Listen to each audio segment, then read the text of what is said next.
I flew to Atlanta to attend my divorce mediation, expecting to be bullied into submission by my arrogant husband and his elite family. On the flight, I saved the life of an elderly man who happened to be having a severe medical emergency.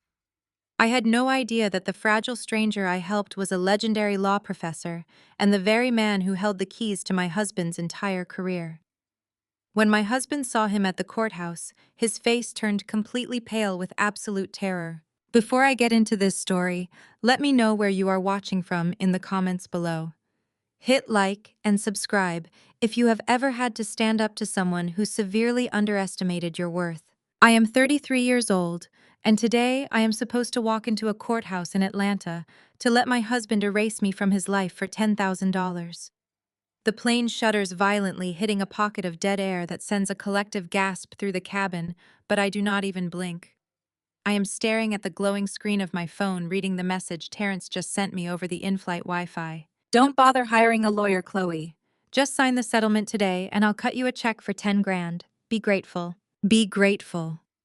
The words sit there dripping with the same arrogant entitlement that I had spent the last 7 years financing with my blood, sweat, and sanity. I do not cry. I do not break down in the cramped window seat of this red-eye flight. Instead, a cold, sharp laugh escapes my lips. I reach down into my leather tote bag and run my fingers over the thick, heavy spine of a red-stamped ledger. Terrence thinks he is dealing with the quiet, exhausted wife who blindly paid his bills while he played tech visionary. He has no idea that he is about to face a certified forensic accountant who knows exactly where every single dime of his fraudulent empire is buried. For 7 years, I was the invisible engine behind Terrence and his grand ambitions. We met in college when he was full of ideas, but completely lacking in execution. I was the practical one, studying accounting, working late nights at a local tax firm to pay my tuition. Terrence had charm. He had that smooth Atlanta confidence that made you believe he was just one pitch away from changing the world. When we got married, I took on a demanding role at a corporate accounting firm, analyzing financial discrepancies and tracking hidden assets for major corporate divorces and embezzlements. It was grueling work. I would spend 10 hours a day tracing phantom money through shell companies and offshore accounts. Then I would come home and do freelance tax prep for local businesses just to keep our heads above water. Why? Because Terrence needed to focus on his app. He needed to network at high-end lounges in Buckhead. He needed the bespoke suits to look the part of a tech founder. He needed the expensive dinners to court angel investors. I paid for all of it. I paid our mortgage. I paid his car note. I paid for the servers hosting his initial code. I believed in his dream because I believed in us. But the moment his company Aura Systems secured a $50 million valuation led by a massive venture capital firm, he suddenly realized that a blue-collar working wife did not fit his new billionaire aesthetic. He filed for divorce 3 days after the valuation went public. He locked me out of our joint accounts, moved into a luxury penthouse, and expected me to just quietly disappear into the background. $10,000. That was his valuation of my 7 years of sacrifice. The plane drops again, dipping so sharply that the seatbelt bites into my waist. The overhead bins rattle and a woman 2 rows up lets out a sharp scream. I keep my hand firmly on my ledger, my mind running through the bank statements and wire transfers I have meticulously categorized. But then the sound of violent wheezing pulls me out of my thoughts. The man sitting in the aisle seat next to me is clutching his chest. He is an older African-American gentleman, probably in his early 70s, dressed in a meticulously tailored charcoal suit that looks completely out of place on a budget red-eye flight. His eyes are wide with sheer panic, and his face is taking on a terrifying grayish hue. He is gasping for air, but nothing is reaching his lungs. The cabin pressure changes, combined with the severe turbulence, have triggered a massive asthma attack, and his body is shutting down. "Sir," I say loudly, keeping my voice steady. "Sir, look at me." He cannot speak. His hands are trembling as they claw at his jacket pockets. A flight attendant rushes over, gripping the back of his seat, her face pale with panic. "Oh my God, is he having a heart attack?" she stammers, looking around helplessly. "Is there a doctor on board?" He is not having a heart attack. He is having an asthma attack triggered by panic and the pressure drop. I snap, shifting into crisis mode. I do not have time for her panic. I have spent my career dismantling complex financial crimes under extreme pressure. Keeping my head clear when everything is falling apart is what I do best. I unbuckle my seatbelt and lean over him, digging my hands into his jacket pockets. His fingers are too stiff to grasp anything. My hand brushes against a hard plastic cylinder in his inner breast pocket. I pull it out. It is a rescue inhaler. I need you to exhale as much as you can. I instruct him, my voice cutting through the noise of the turbulent cabin. He is hyperventilating, drawing quick, shallow breaths that are only making it worse. I place my hand firmly on his shoulder, forcing him to look directly into my eyes. Match my breathing right now. Breathe out. Force it out. I demonstrate, exhaling loudly and deliberately. The authority in my voice seems to anchor him. He follows my lead, pushing the trapped air from his lungs with a ragged, terrible sound. I place the inhaler to his lips. Now inhale slowly. I press the canister. The medicine hits his lungs, but he is still sweating profusely, his heart rate visibly hammering against his neck. The panic is keeping his airways constricted. I turn to the flight attendant, who is still standing there completely useless. "Get me a cup of ice right now," I command. She blinks, then scrambles down the aisle toward the galley. I do not wait for her to return. I reach up to my neck and untie my expensive silk scarf. It was the only luxury item I had bought for myself in the last 3 years. A small reward for passing my forensic certification. I do not hesitate to ruin it. When the flight attendant practically throws a plastic cup of ice into my hands, I dump the cubes directly into the center of the silk fabric, twisting it into a tight, cold compress. I press the freezing bundle directly against the back of the older man's neck, right at the base of his skull. The sudden, intense cold shocks his nervous system. It is a grounding technique I learned years ago to stop severe panic attacks. His eyes fly open wider for a second, but then his shoulders immediately drop. The mammalian diving reflex kicks in, slowing his rapid heart rate and forcing his body to regulate. I keep the ice pressed hard against his skin, while bringing the inhaler to his lips for a second pump. "Breathe deeply," I tell him, my voice softer now but just as firm. "You are safe. The plane is stabilizing. You have your medicine. Just breathe." For the next 10 minutes, I do not move. I keep the ice pack against his neck and talk him through the turbulence. I tell him about the boring details of tax law, about the predictable rhythms of accounting, anything steady and monotonous to keep his brain grounded in reality. Slowly, the terrifying gray color leaves his face. His breathing evens out, the harsh wheezing fading into a manageable rhythm. He closes his eyes, leaning back against the seat, breathing deeply and steadily. The flight attendant comes back offering oxygen, but he waves her away with a weak but dignified flick of his wrist. "Thank you," he whispers, his voice raspy but deep and resonant. He takes the ruined silk scarf from my hand, looking at the melted ice soaking through the expensive fabric. "I ruined your beautiful scarf." "It is just silk," I say, waving it off. "I can buy another one. What matters is that you are breathing." He sits up a little straighter, adjusting his suit jacket and pulling a crisp linen handkerchief from his pocket to wipe his brow. He looks at me properly for the first time. His eyes are incredibly sharp, calculating, and entirely awake. There is an intelligence in his gaze that immediately tells me this man is not just some retired grandfather traveling to see his family. He has the aura of someone who is used to holding all the cards in any room he enters. "You have ice in your veins, young lady," he says, his tone observational rather than purely complimentary. Most people would have screamed along with the flight attendant.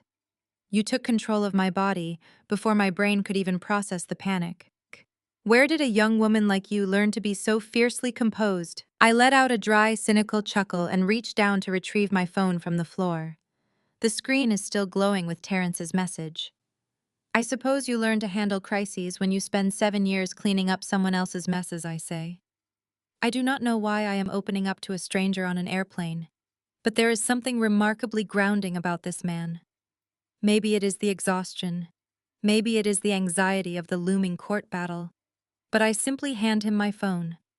"Read it," I tell him. He takes the phone, putting on a pair of silver wire-rimmed reading glasses. He reads the text message from Terrence. A slight frown forms between his brows. $10,000, he reads aloud, testing the words as if they leave a bad taste in his mouth. And he tells you to be grateful. That is a rather bold demand from a man who is asking for a signature. I take the phone back and drop it into my tote bag right next to my ledger. Bold is one word for it. Delusional is another. He is filing for divorce because his tech startup just secured a $50 million valuation. He thinks because my name is not on his flashy new press releases, that I am just a naive employee he can lay off with a pathetic severance package.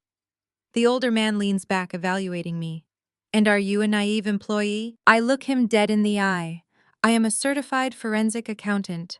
I track missing money for a living. For 7 years, I paid the rent, the car notes, and the server costs for his little startup, while he rubbed shoulders with venture capitalists in Buckhead.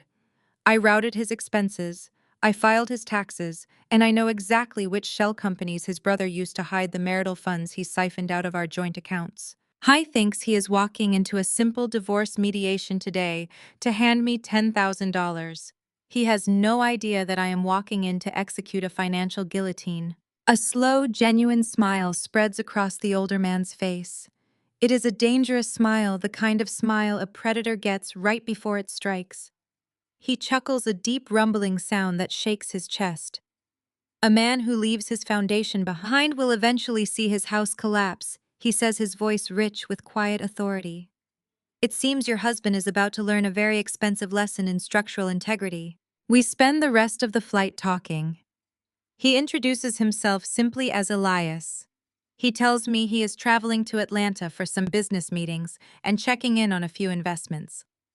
I tell him about the struggles of the last 7 years, the constant gaslighting from Terrence, the way his family treated me like the hired help, the endless nights poring over spreadsheets while Terrence attended galas and exclusive dinners.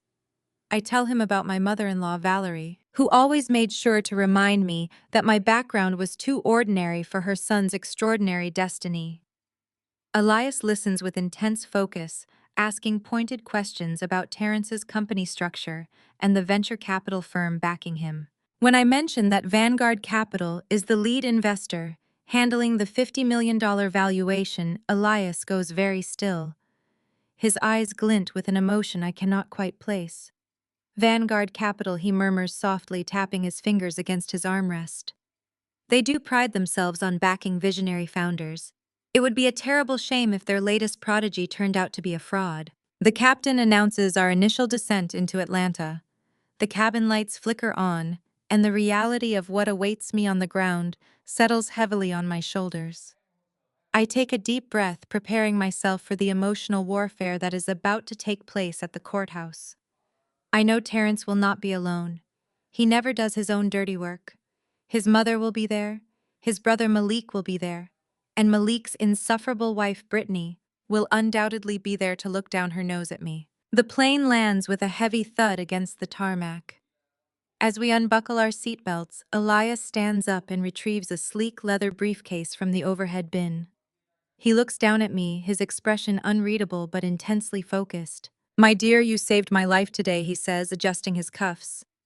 "And it seems we are both heading into the city. I have a car waiting for me, and I happen to have some business near the downtown courthouse anyway. I insist you allow me to give you a ride. Consider it a small repayment for the silk scarf." I hesitate. I am used to doing everything on my own. For years, I have been my own protector, my own provider, my own advocate. Accepting help, even a simple cab ride, feels foreign to me. But my feet are aching from cheap heels, and the thought of navigating the Atlanta transit system before walking into a legal battle is exhausting. I nod my head. "Thank you, Elias. I would appreciate that." We walk through the bustling terminal of Hartsfield-Jackson together. The thick, humid Atlanta air hits me the moment we step outside, a stark contrast to the sterile chill of the airplane cabin. A black luxury town car is waiting at the curb. The driver steps out immediately, opening the door for Elias, with a level of deference that surprises me. Elias gestures for me to slide in first. The ride to the courthouse is mostly silent. I sit in the plush leather seat, running my thumb over the red-stamped ledger in my bag. Every transaction, every hidden wire transfer, Every stolen dollar is documented right there. I have spent the last 3 months compiling this evidence in total secrecy. Terrence thinks I have been crying in our empty apartment begging for him to come back.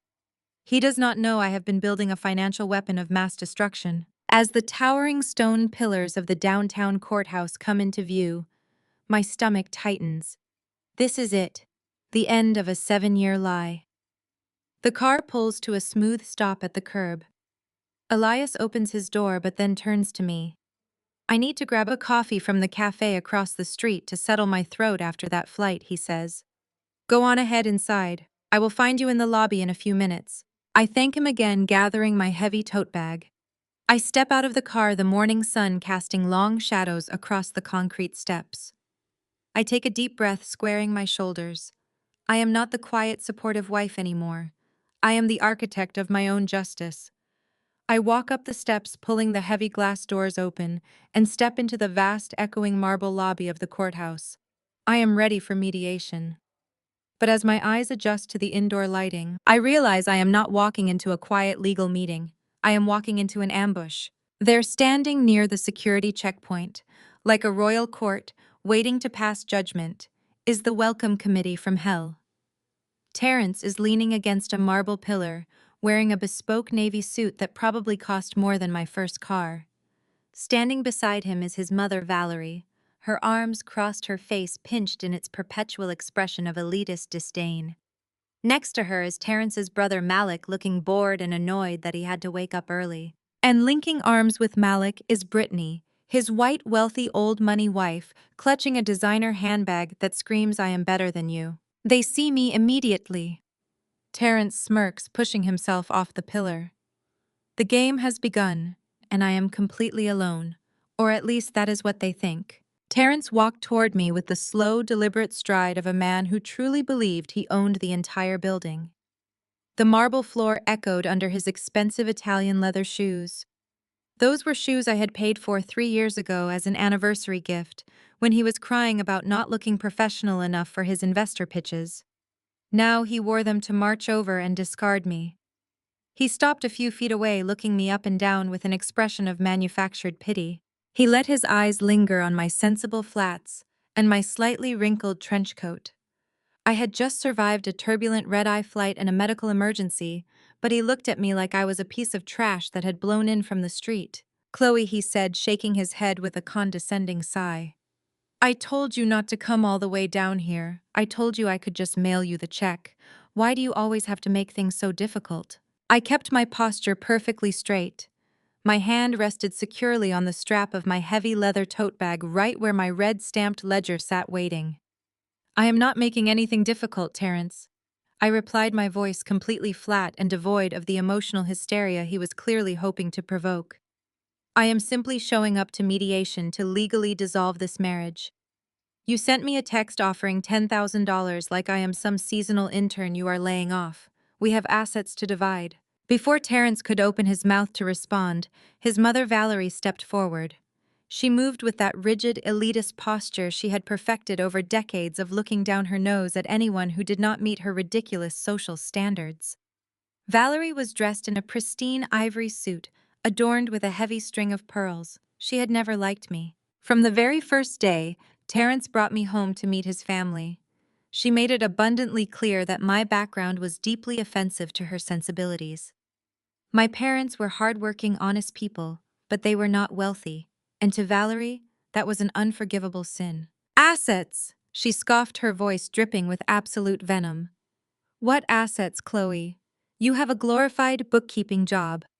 My son is the founder of a technology empire. He is closing a $50 million valuation. You do not have assets to divide. You have a delusion that you are somehow responsible for his genius. You should take the $10,000 and thank God my son was generous enough to lift you out of your blue-collar misery for 7 years." The sheer audacity of her statement hung in the cold air of the courthouse lobby. A few years ago, her words would have shattered my confidence.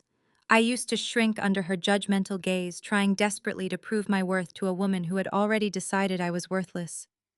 I used to bite my tongue to keep the peace, but the peace was dead and I was done biting my tongue. I looked Valerie dead in the eye and let a cold, sharp smile spread across my face. A glorified bookkeeping job, I repeated, letting the words roll off my tongue slowly.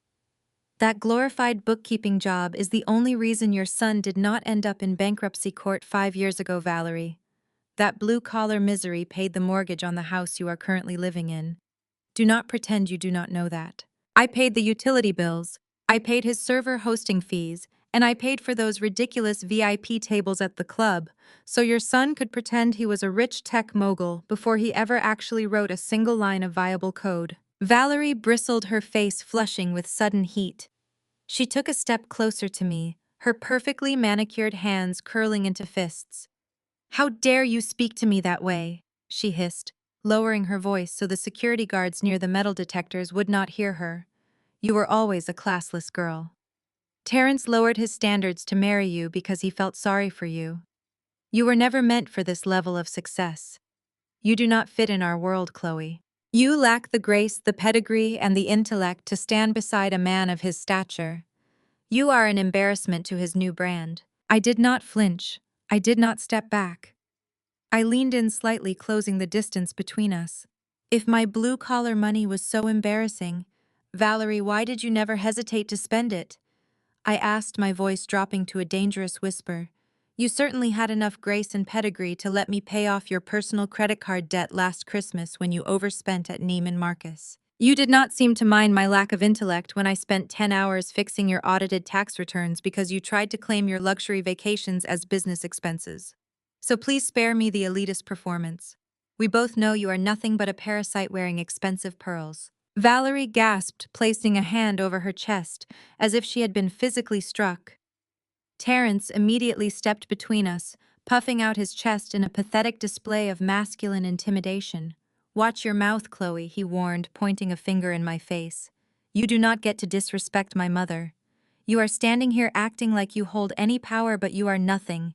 You have no legal representation. You have no equity in my company. You are just a bitter ex-wife trying to squeeze a successful man for a payday." That was when his brother Malik decided to join the attack.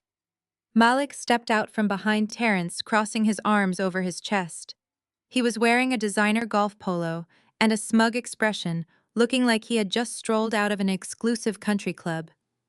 Malik had always been the golden child, the enabler who constantly validated Terrence and his terrible decisions.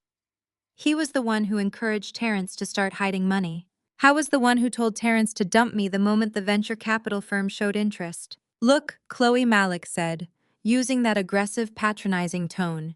"He always reserved for women he deemed inferior.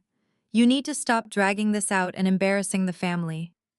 Terrence is about to be featured in major business magazines. He is entering a completely different tax bracket. We cannot have you showing up and causing a public scene. You are acting desperate. Just take the 10 grand and walk away quietly before you humiliate yourself in front of a judge." I turned my gaze to Malik, taking in his casual arrogance. "Am I embarrassing the family, Malik?" I asked, keeping my tone perfectly measured. "Or am I just inconveniencing your personal cash cow? I know perfectly well that Terrence promised you a high-level executive position at Aura Systems once the valuation clears. I also know that you know absolutely nothing about technology or business management. You are just waiting for your brother to carry you across the finish line so you can keep pretending you are a self-made man." Malik dropped his arms, his smug expression immediately souring into genuine anger. "You do not know what you are talking about," he snapped. "I have been advising Terrence on his business strategy from day one." Advising him? I laughed, a short, dry sound that echoed off the marble walls. "You mean advising him on which offshore shell companies to use to hide marital assets? Because I have the paper trail for that too, Malik. I know exactly how much money Terrence funneled into your supposedly failing consulting business, just to drain our joint accounts before he filed for divorce." Malik froze. The color drained out of his face and he exchanged a rapid, panicked look with Terrence. They both thought they had been so clever. They thought that because I was busy working 2 jobs, I would not notice the steady bleed of funds from our accounts. They forgot that I track financial fraud for a living. They forgot that I am a forensic accountant who can spot a fake invoice from a mile away. "You are psychotic," Terrence muttered, but his voice lacked its previous conviction. He was starting to sweat. A thin sheen of perspiration had appeared on his forehead. You are making up lies because you are desperate. No judge is going to believe your pathetic conspiracy theories. You have zero proof of anything. I smiled, tapping my fingers lightly against the leather of my tote bag. We will see about that in mediation, Terrence. The burden of proof is a funny thing. The family began to physically close ranks around me. Valerie stepped up on my left, and Malik moved to my right, forming a literal wall designed to corner me near the security checkpoint. It was a classic intimidation tactic. They wanted to make me feel small, outnumbered, and entirely isolated. They wanted to break my spirit, break my resolve, and force me into submission before I even walked through the doors of the mediation room. They wanted me to feel like an outsider who had no business challenging their elite status. You are completely out of your depth, Chloe. Valerie hissed, leaning in close so I could smell the expensive mints on her breath. You are standing here alone. You have no one. Terrence has the best legal team in the state. He has the backing of powerful investors. He has his family standing right here to protect him. Who do you have? You are a nobody trying to fight a war you have already lost. Sign the papers, take the $10,000, and crawl back to whatever miserable life you came from. If you walk into that room, you will leave with absolutely nothing. We will make sure you are destroyed financially and professionally. The psychological warfare was intense. They were pressing every button, pulling every lever of insecurity they had installed in me over the past 7 years. But I did not crack. I stood my ground surrounded by their hostility, feeling the heavy, steady weight of the red-stamped ledger in my bag. I was not the scared, exhausted wife they remembered. I was wide awake, and I was holding an arsenal of truth that was about to detonate their entire world. I just looked at them, taking in their arrogance, their greed, and their desperate need to control me. The game was far from over. The wall of hostility surrounding me shifted as Brittany finally decided it was her turn to step into the ring. She unlinked her arm from Malik and moved to the forefront, the overhead lights catching the ridiculous array of diamonds dripping from her neck and wrists. Brittany was the crown jewel of Valerie's social climbing efforts. A white woman from an old money family in Buckhead, she was everything my mother-in-law believed our family needed to finally be accepted into the upper echelons of Atlanta society. Brittany did not look at me with the outright disgust that Valerie possessed. Instead, she deployed something far more insulting. She looked at me with aggressive, weaponized pity. She shifted her weight, her designer heels clicking softly against the marble floor, and pulled a pristine leather folder from her oversized luxury handbag. She held it out toward me with a soft, patronizing smile, as if she were offering a blanket to a stray dog. "Look, Chloe, sweetie," she began, her voice coated in a thick layer of artificial sweetness. "We all know this is hard for you. Change is always difficult, especially when you realize you are no longer compatible with someone's trajectory. But you have to look at the bigger picture here. Terrence is not just a man anymore, he is a brand. He is the face of a $50 million enterprise." I stared at the leather folder in her outstretched hand, but I refused to take it. I kept my hands firmly gripped around the straps of my tote bag. "And what exactly does his brand have to do with you ambushing me in a courthouse lobby, Brittany?" She let out a soft breath as if dealing with a stubborn child. "Terrence's investors are very particular, Chloe. They are backing a visionary. They expect a clean, sleek image. We simply cannot have a messy urban divorce tarnishing his reputation, right, as he prepares for his press tour. You dragging him through court demanding money you did not earn, fighting over pennies, it just looks bad.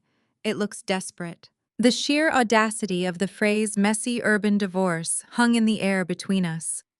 It was a calculated microaggression, a polite way of telling me that I was too loud, too demanding, and too unrefined for the clean corporate image Terrence was trying to project to his wealthy white investors.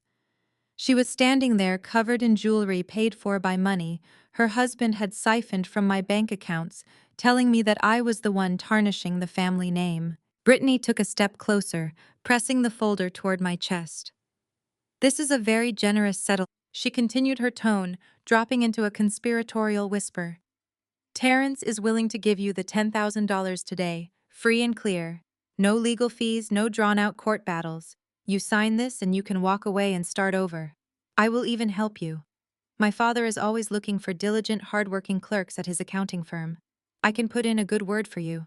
You can go back to doing what you do best. Just sign the paper, sweetie. Know your place and let Terrence fly. I looked down at the expensive leather folder, then back up at Brittany's perfectly contoured face. A cold, calculating calm washed over me.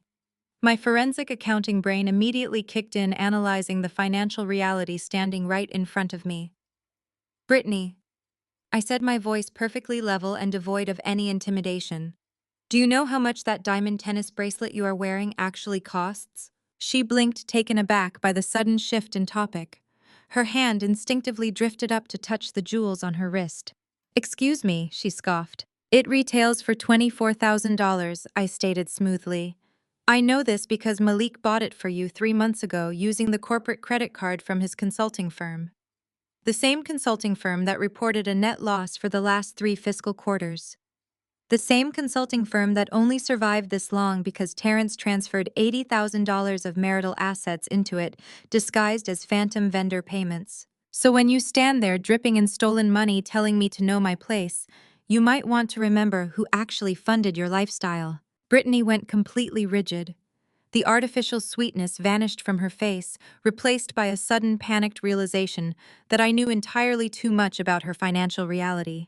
She snapped the leather folder shut and took a quick step backward, bumping into Malik. She is delusional, Brittany muttered to her husband, her voice trembling slightly. She is making up insane lies. Terrence let out a loud, booming laugh, breaking the tension his wife had just ruined. He shook his head, running a hand over his perfectly tailored suit jacket. He looked incredibly pleased with himself, completely unfazed by the threat I had just delivered. To him, I was still just a bitter woman making empty noise. You are always so stubborn, Chloe, Terrence said, taking a step toward me. Always fighting battles you cannot possibly win. Always trying to act like you are the smartest person in the room. It is pathetic, really. You stand there clutching your little bag, throwing out numbers like they mean anything. Do you really think a judge is going to listen to a disgruntled ex-wife over me? I am the CEO of Aura Systems.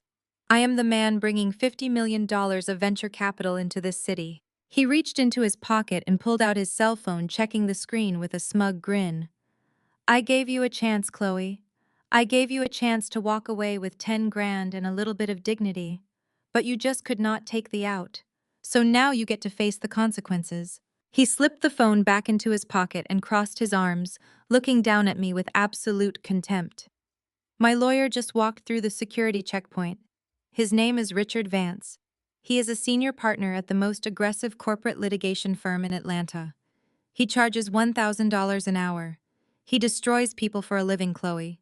He dismantles companies, he buries executives, and he is about to walk into that mediation room and absolutely slaughter you. Valerie smiled, crossing her arms to mirror her son. You should have taken the deal, she sneered. Now you are going to leave this building with nothing but the clothes on your back. Terrence leaned in closer, invading my personal space, trying to force me to step backward. You have no representation, Chloe. You are standing here completely alone. You have no leverage, you have no equity, and you have no power. You are going to walk into that room, and you are going to get crushed. I held my ground. I did not step back. I looked at the three of them, the arrogant husband, the elitist mother, the enabling brother, and the condescending wife. They had built a wall around me, thinking they could suffocate my spirit before the legal battle even began. They thought they had backed me into a corner where my only option was surrender. I took a slow, deep breath, feeling the weight of the red-stamped ledger in my bag. I was not alone. I had the truth. I had the evidence. And little did they know I had something else entirely. A deep, resonant voice echoed through the marble lobby, cutting through the heavy tension like a perfectly sharpened blade. Actually, she is represented by me. For one suspended second, nobody moved. Then Terrence whipped his head around toward the man standing a few feet behind us. Elias held 2 cups of coffee, as if he had interrupted nothing more serious than a dull conversation. The smug smiles around me vanished. Richard Vance had just cleared the security checkpoint, and the expensive lawyer who had been hired to destroy me was about to learn exactly who had stepped into his path. Terrence's high-priced lawyer, Richard Vance, had just strolled through the metal detectors. He was a man who walked as if he owned the judicial system, straightening his custom silk tie and carrying a sleek monogrammed leather briefcase. Vance stepped up next to Terrence, ready to play the role of the ruthless corporate bulldog. He looked at Elias and let out a scoff, clearly mistaking the man who had just spoken for a lost grandfather or some cheap public defender I had scraped together at the last minute. Vance opened his mouth to deliver what I am sure was going to be a blistering, condescending insult. I could see him taking a breath, preparing to dress down this old man who dared to interrupt his high-stakes divorce negotiation. But as Vance actually focused his eyes on the man standing beside me, the breath completely left his lungs. The transformation was instantaneous and absolute. All the blood drained from Richard Vance's face, leaving him a sickening shade of pale gray. His jaw went slack. His fingers physically opened. The heavy $3,000 leather briefcase slipped from his grasp and hit the polished marble floor with a loud, echoing smack that made Brittany jump backward. Professor, Montgomery Vance stammered, his voice cracking like a terrified schoolboy called on in front of the entire class. What are you doing here? I watched the scene unfold with absolute fascination. As a forensic accountant, I analyze power dynamics the same way I analyze balance sheets. I look for the hidden liabilities, the silent deficits that people try to cover up with flashy numbers. In the span of 5 seconds, Richard Vance dropping his briefcase was the ultimate liability. The man charging $1,000 an hour was physically trembling. Elias did not even blink at the sound of his name. He did not look down at the dropped briefcase. He did not offer a friendly greeting to his former student. He simply walked right past the sweating lawyer, treating him like a piece of the courthouse furniture. Elias stepped up to my right side and calmly handed me one of the coffee cups. "Black with 1 sugar," he said smoothly, "just as you requested." "Thank you, Elias," I replied, taking the warm cup. I kept my posture perfectly straight, but internally I was grinning. Terrence looked from his terrified lawyer to Elias, and then back to his lawyer. The arrogant tech founder facade was starting to crack, showing the insecure little boy underneath. Terrence did not understand the power dynamic shifting in the room, but he could feel it. He could feel the ground giving way beneath his expensive Italian shoes. Richard Terrence snapped, waving a hand in front of his lawyer's face. "What is going on? Who is this guy, and why are you acting like you just saw a ghost?" Vance could barely form a sentence. "Terrence, you do not understand," he whispered, frantically wiping a hand across his suddenly sweating forehead. "That is Elias Montgomery. He is the founding partner of Montgomery and Hayes. He is a living legend in corporate litigation. He mentored half the judges in this building." Valerie, never one to tolerate being ignored or outranked, stepped forward. She adjusted her pearls, her face pinching into a mask of indignant fury. "I do not care if he is the mayor of Atlanta," she hissed, her voice vibrating with care and energy. "This is a private family matter. We are executing a simple settlement with a blue-collar worker who is trying to extort my son. This man has no business interfering with our negotiations." Elias finally broke his silence. He took a slow sip of his coffee, his piercing gaze locking entirely onto Valerie.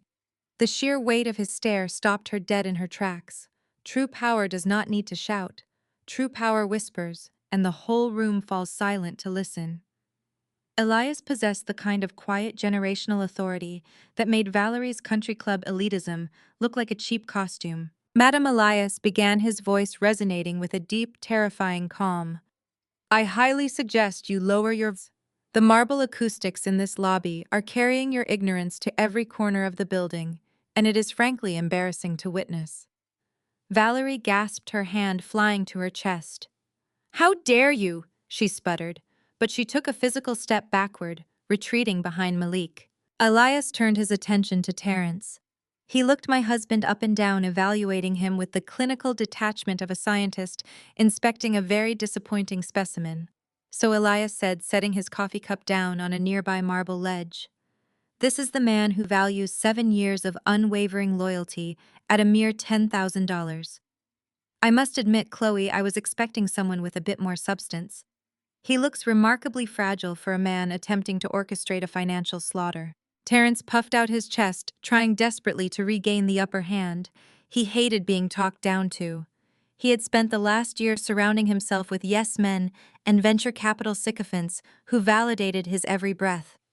He was not used to being treated like a petulant child. "I do not know who you think you are, old man," Terrence barked, pointing an aggressive finger at Elias. "But you have no business here. I have the best legal representation in the city. You stepping in to help this bitter woman is not going to change the fact that she has absolutely no claim to my tech company. Now step aside before I have court security escort you out." Vance actually lunged forward and grabbed Terrence by the arm, yanking him back. "Terrence, shut up," Vance hissed, his voice frantic, his eyes wide with panic. "Do not say another word. Just shut your mouth before you ruin everything."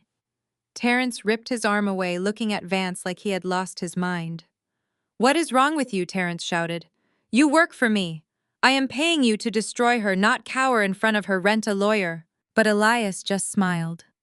It was that same dangerous, predatory smile I had seen on the airplane when I showed him Terrence's text message. It was the smile of a man who held all the cards and was simply waiting for his opponent to bet their entire life savings on a losing hand. "Your lawyer is trying to save you," Terrence, Elias said smoothly, slipping his hands into his trouser pockets. "He is trying to stop you from digging your own grave because he knows exactly who I am." 20 years ago, Mr. Vance sat in the front row of my advanced corporate litigation seminar, praying I would not call on him. He knows that I literally wrote the textbook your legal team uses to navigate corporate asset division. He knows that I do not take cases unless I intend to completely and utterly dismantle the opposition. Malik and Brittany stood frozen in the background. The arrogant sneers they had worn just minutes ago had completely melted away. Brittany was clutching her designer handbag against her chest, looking like she wanted the marble floor to open up and swallow her whole. Malik was staring at Terrence, realizing that his brother's guarantee of a smooth, effortless divorce was completely falling apart. Elias took a deliberate step closer to Terrence. The sheer gravity of his presence forced my arrogant husband to actually take a physical step backward, his heel bumping against the security checkpoint stanchion. "But I am not here today in my capacity as a law professor." Elias continued, his voice dropping to a low, commanding pitch that demanded the absolute attention of everyone in the vast lobby. "And I am not just here as Chloe's legal counsel." Elias adjusted his suit jacket, his eyes locking onto Terrence with lethal precision. I watched the realization of impending doom slowly wash over my husband's face. "I am here because I happen to hold the keys to your entire future," Elias stated. "Allow me to properly introduce myself. I am the Senior Managing Director and Sitting Chairman of the Executive Board at Vanguard Capital." The name hung in the air, heavy and lethal. Vanguard Capital, the exact venture capital firm that was supposed to mint Terrence as Atlanta's newest tech billionaire, the firm that held the keys to his highly publicized $50 million valuation. The silence that followed was absolute. The ambient noise of the courthouse lobby seemed to completely fade away, leaving only the echoing weight of Elias's words. I watched the blood drain from Terrence's face. His mouth opened, but no sound came out. He looked like a man who had just been told his parachute was packed with rocks mid-freefall. Elias did not break eye contact. He maintained that terrifying, serene composure, speaking with the quiet precision of a surgeon making an incision. "You see, Terrence, young, eager developers like yourself usually deal with our junior partners. You take them to expensive dinners, you pitch your little applications, and you try to impress them with your flashy bespoke suits. And my junior partners, bless their hearts, bring those portfolios to the executive board for final approval." Terrence was physically shaking now. A bead of sweat rolled down the side of his temple. "I review every single investment that crosses the $50 million threshold." Elias continued, his tone conversational, but completely merciless. "In fact, your file is sitting on my mahogany desk right now. I was scheduled to cast my final deciding vote on your Series A funding tomorrow morning at 9 o'clock. I must say, reading your projections gave me quite a chuckle. You painted a very pretty picture of a self-made visionary. You completely omitted the part where your wife financed your entire existence for 7 years." Terrence turned his head slowly, looking at his lawyer with wild, desperate eyes. He was silently begging Richard Vance to tell him this was a bluff to pull some legal maneuver and make the nightmare stop. But Vance was staring firmly at the marble floor, refusing to intervene. Vance knew better than to cross the chairman of Vanguard Capital. "Professor, please!" Terrence choked out, his voice cracking into a high, pathetic pitch. "This is a misunderstanding. The valuation is solid. My app is revolutionary. We just need to keep my personal life separate from the business. You cannot let a private divorce mediation impact a $50 million corporate investment." Elias tilted his head slightly, observing Terrence the way one might observe a fascinating insect. "Do not presume to lecture me on corporate investment strategy, boy," Elias said, his voice dropping to a dangerous baritone. "I do not invest in men who lack integrity. A man who will quietly rob the woman who fed him will eventually rob the shareholders who fund him. You are a walking liability. You are a fraud wrapped in expensive fabric." I stood there, gripping the handle of my tote bag, feeling a profound sense of catharsis washing over me. For 7 years, Terrence had made me feel like a background character in my own life. He had convinced me that my steady, reliable accounting job was boring compared to his brilliant tech aspirations. He had let his family disrespect me at every holiday gathering, telling me to my face that I lacked the pedigree to stand beside him. And now the very pedestal he had placed himself on was being systematically pulverized by a man who actually possessed the power Terrence only pretended to have. Terrence's breathing became rapid and shallow. He was hyperventilating. The sheer magnitude of his impending ruin was crashing down on him all at once. Without Vanguard Capital, there was no $50 million valuation. Without the valuation, there was no tech empire. There was no magazine cover, no high society status, and absolutely no money to pay off the massive hidden debts he had accrued, trying to live like a billionaire before he ever actually secured the funding. Elias reached into his suit jacket and pulled out a sleek silver fountain pen. He began to unscrew the cap, but his fingers seemed to slip. The heavy silver pen dropped from his hand, clattering loudly onto the polished marble floor. It rolled across the stone, coming to a stop directly touching the tip of Terrence's custom leather shoe. Elias did not bend down. He simply stood there, looking at the pen, and then looking at Terrence. The moment stretched out, suspended in time. It was the ultimate test of power and submission. Terrence, the man who had just demanded I accept $10,000 and be grateful, was staring at a dropped pen. I watched my arrogant husband break. His knees literally buckled. The man who had walked into the courthouse acting like a king dropped straight to the cold marble floor. He fell to his knees, his expensive suit pants pooling around his ankles. He scrambled desperately across the stone, his hands shaking violently as he picked up the silver pen. He stayed on his knees, holding the pen up to Elias, like a peasant offering a tribute to a monarch. "Professor Montgomery, please." Terrence begged, his voice completely shattered, tears welling in his panicked eyes. "Please, I am begging you. Do not pull the funding. I will do whatever you want. I will restructure the deal. I will give you a higher equity percentage. Just please do not kill my company. I have put everything into this." Elias took the pen from Terrence's trembling hand without a single word of thanks. He looked down at the kneeling man with absolute disgust. "You have put everything into this," Elias repeated softly. "No, Terrence, your wife put everything into this. You simply took the credit. And now you are on your knees in a public lobby, begging another man to save you. Get up, you are embarrassing yourself."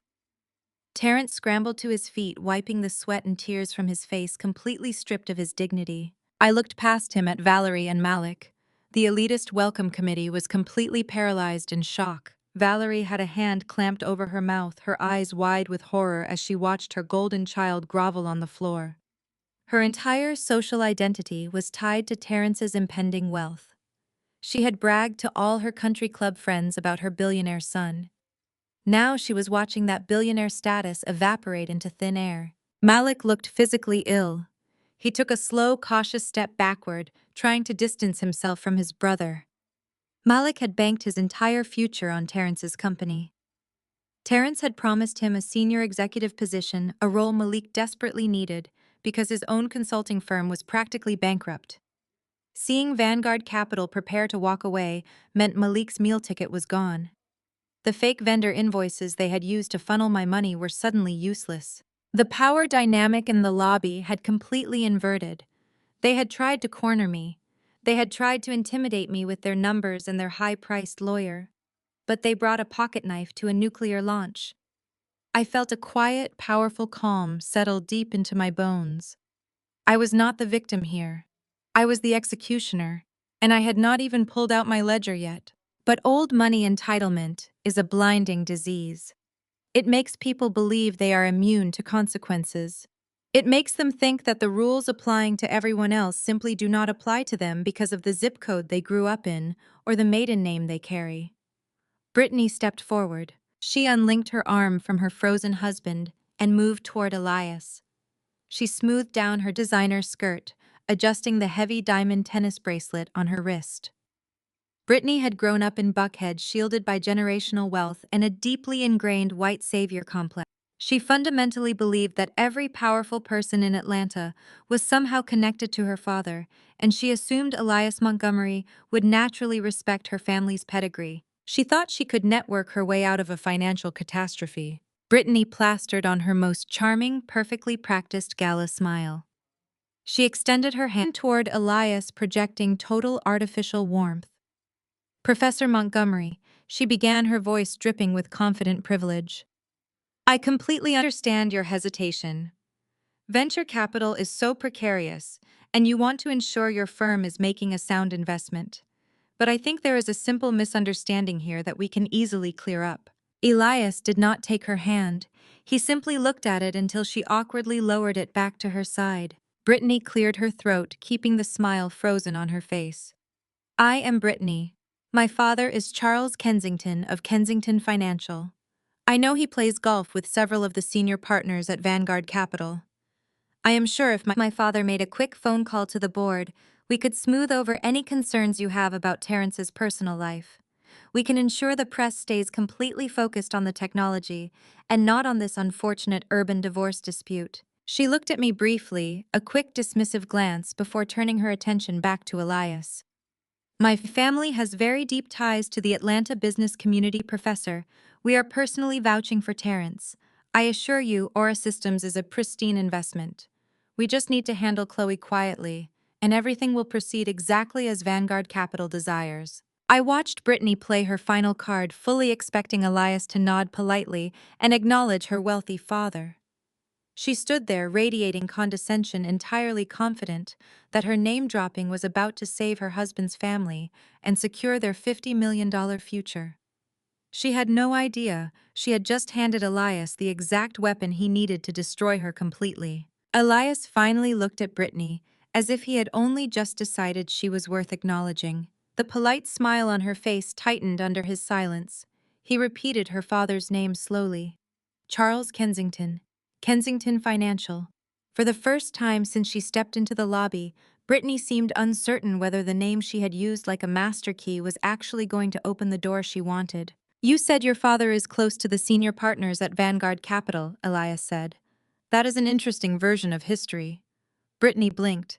Her hand drifted back toward the diamond bracelet at her wrist. "Of course he is," she replied. "My father has been part of this city's financial community for decades. He has relationships everywhere. He has advised major firms. If you call him right now, he will explain exactly who we are." Elias gave a quiet, humorless laugh.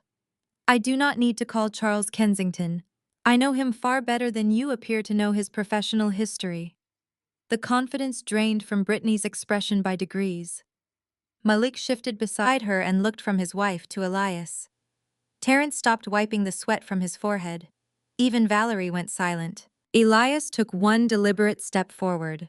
"10 years ago, your father worked under a restructuring board I chaired. He spent months hiding poor decisions behind expensive presentations, family connections, and the assumption that no one powerful would ever challenge him. When the numbers were finally audited, the truth was embarrassing. Gross incompetence, reckless judgment, a habit of confusing social access with financial ability. I personally signed the recommendation that removed him." Brittany stared at him. Her mouth opened, but nothing came out.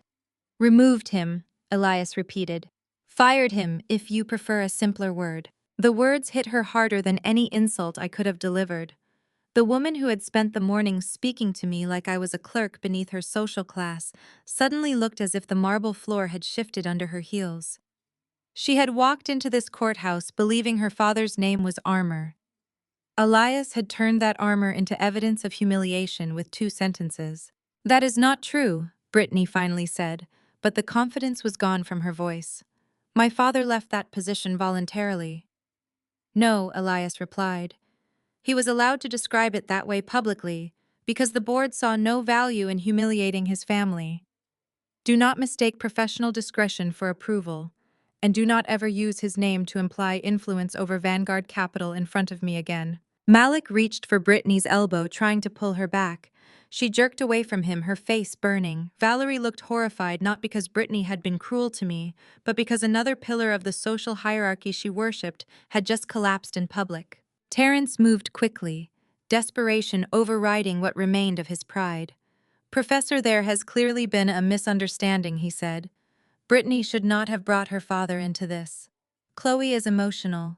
This divorce has been stressful for everyone. We are not trying to threaten anyone.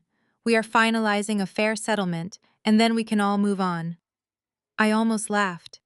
$10,000 had become a fair settlement the moment a man more powerful than Terrence walked into the room. Elias turned away from Terrence and looked directly at me. His expression changed. The cold contempt he had shown them disappeared, replaced by the same steady attention he had given me on the airplane. "Is that true, my dear?" he asked. "Are you finalizing a fair settlement?" Every eye in the lobby moved to me. Terrence stared at me with a warning buried beneath his panic. Valerie silently begged me to stop. Malik looked sick. Brittany clutched her handbag so tightly, her knuckles had gone white. Richard Vance did not look at me at all. He was studying the floor like a man trying to calculate how much professional damage could still be contained. I slowly unzipped my leather tote bag. The sound was small, but in that lobby it felt louder than the dropped briefcase. I reached inside and wrapped my hand around the thick spine of the red-stamped ledger I had carried from the airplane. For 3 months it had lived beside me at my kitchen table while I traced transfers, reconstructed invoices, matched routing numbers, and followed every dollar Terrence thought he had hidden. I pulled it free and held it against my chest. "No, Elias," I said. "We are not finalizing his settlement." Terrence's face tightened. I looked directly at him. "We are executing mine." For the first time that morning, Richard Vance lifted his eyes and looked at the ledger. His expression changed instantly. He had spent his career reading people who walked into legal rooms pretending they had leverage. He understood what a thick, organized evidence file meant in the hands of a certified forensic accountant. He also understood that I had not come to negotiate from emotion. I had come prepared to prove numbers. Terrence forced a laugh that sounded brittle and wrong.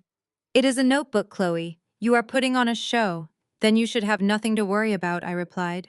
A courthouse staff member appeared near the mediation corridor and called our case. The private room was ready. Nobody moved for a moment.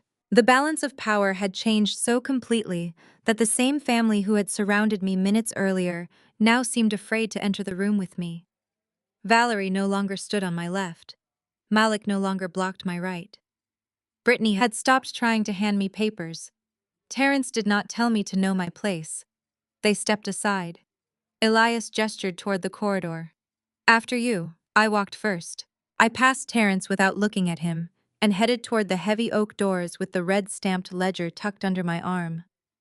Behind me I heard Richard Vance quietly order his client not to say another word until they were seated. I heard Malik whisper something frantic to Brittany. I heard Valerie's heels hesitate against the marble before following. Elias fell into step beside me. "You built the case yourself," he said quietly. "Every page," I answered. "Good. Then I will not speak for you unless you need me to." That mattered more than he could have known. For 7 years, Terrence and his family had spoken over me, defined me, explained me, and reduced my work to background noise. Elias had enough power to take over the entire room, yet he was giving the room back to me. The mediation doors opened. I tightened my grip on the ledger and stepped inside first. We take our seats in the private mediation room, and the heavy oak door shuts behind us with a final echoing thud. Terrence's high-priced attorney Richard Vance sits in terrified silence across the mahogany table. He refuses to speak out of turn, keeping his hands neatly folded under the watchful, unblinking gaze of Elias Montgomery. Elias leans back in his leather chair, crosses one leg over the other, and gestures toward me with a slight nod. He gives me the floor. This is my revenge, served cold and meticulously calculated. Terrence shifts nervously in his seat, beads of sweat reappearing on his forehead as he scrambles to construct a defense. He clears his throat desperately, trying to salvage his collapsing illusion of control. He claims that his revolutionary tech company, Aura Systems, was formally incorporated after our legal separation date. He stammers that according to corporate law, this means I am legally entitled to precisely zero equity in the enterprise. He thinks he has found a loophole, a neat little technicality that will let him walk away a multimillionaire while leaving me with nothing. I do not raise my voice. I do not blink. I simply reach into my tote bag, pull out my heavy red stamped ledger, and slam it down onto the mahogany table with a sharp crack that makes Terrence jump. As a certified forensic accountant, I spent years tracking hidden money and tracing phantom assets through the darkest corners of corporate finance. I do not deal in guesswork, I deal in absolute undeniable truth. I open the ledger to a marked page and slide a stack of certified bank statements across the table, tracking the exact digital footprints of how Terrence illegally funneled our marital funds through Malik and Brittany's shell companies to secretly seed fund his startup before we even filed for divorce. Valerie screams that I am fabricating documents, slamming her hands on the heavy mahogany table so hard her pearl bracelets rattle against the wood. She demands that I be thrown out of the room immediately. Her face is flushed with a frantic, ugly shade of red, and her voice reaches a shrill pitch that completely shatters the quiet professionalism of the courthouse. She points a trembling, manicured finger directly at my face, accusing me of being a bitter, jealous woman who printed fake bank logos off the internet just to ruin her son's big day. I do not flinch. I do not raise my voice to match hers. I simply slide the thick stack of certified bank statements across the smooth surface of the table directly toward Richard Vance. I highly suggest you instruct your client's mother to lower her voice. Mr. Vance, I say, my tone as calm and cold as winter rain. And while you are at it, you might want to review page 4 of those statements. Pay special attention to the routing numbers. Vance does not say a word. He reaches out with a hesitant hand and pulls the documents closer.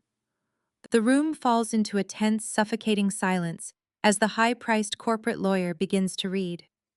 I watch his eyes dart back and forth across the pages.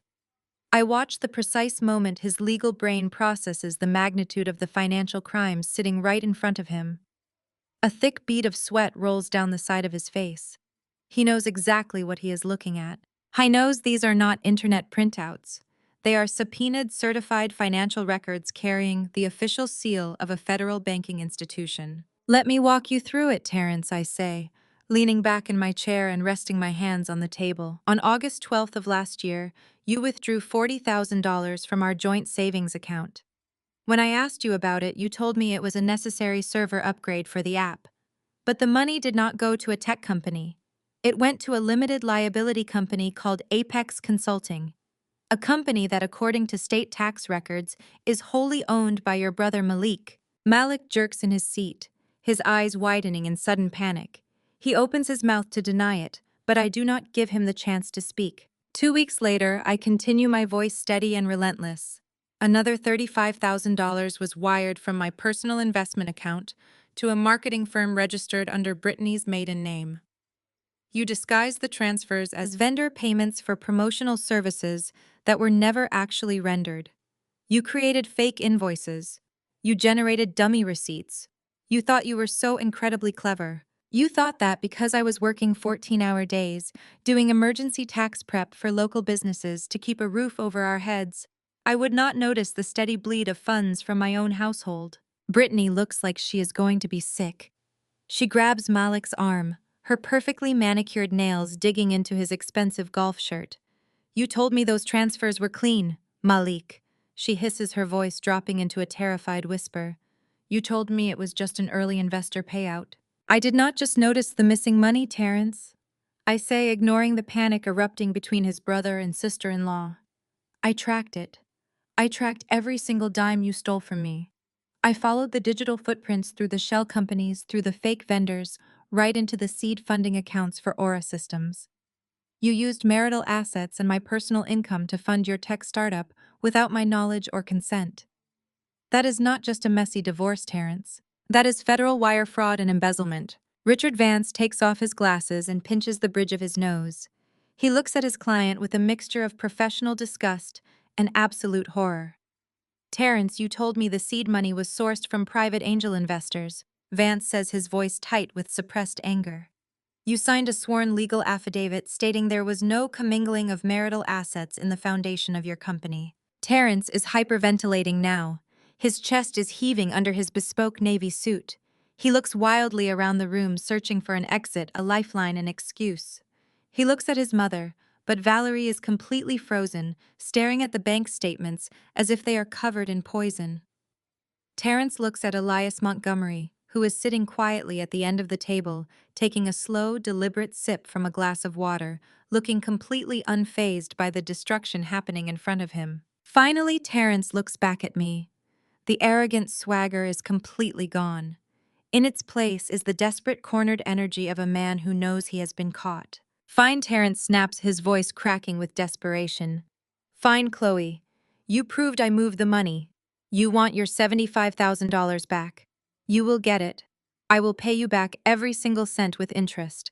But Aura Systems is still mine. I am the CEO. I pitched the investors. I wrote the foundational code. I built the brand. You might have caught me moving some cash around, but the company belongs to me. You have no equity. You have no legal standing to touch my $50 million valuation. I let him finish his frantic little speech. I let the silence stretch out, allowing his desperate claim of ownership to hang in the air. I want him to feel the false hope. I want him to believe for just one fraction of a second that he might actually find a way out of this room with his tech empire intact. Then I deliver the kill shot. I reach into the very back pocket of my leather tote bag. I pull out a slim manila folder containing the original state-certified articles of incorporation and the official intellectual property patent filings for the core algorithm of Aura Systems.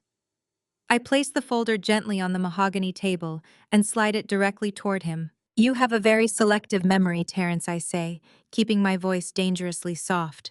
Do you remember a Tuesday night 7 years ago? We were sitting in our tiny starter apartment. You were completely broke.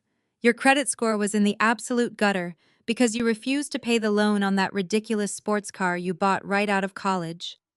No bank in the state of Georgia would let you open a business account. No legal entity would process your trademark applications without massive cash deposits that you did not have. Terrence stares at the manila folder. His hands are visibly shaking.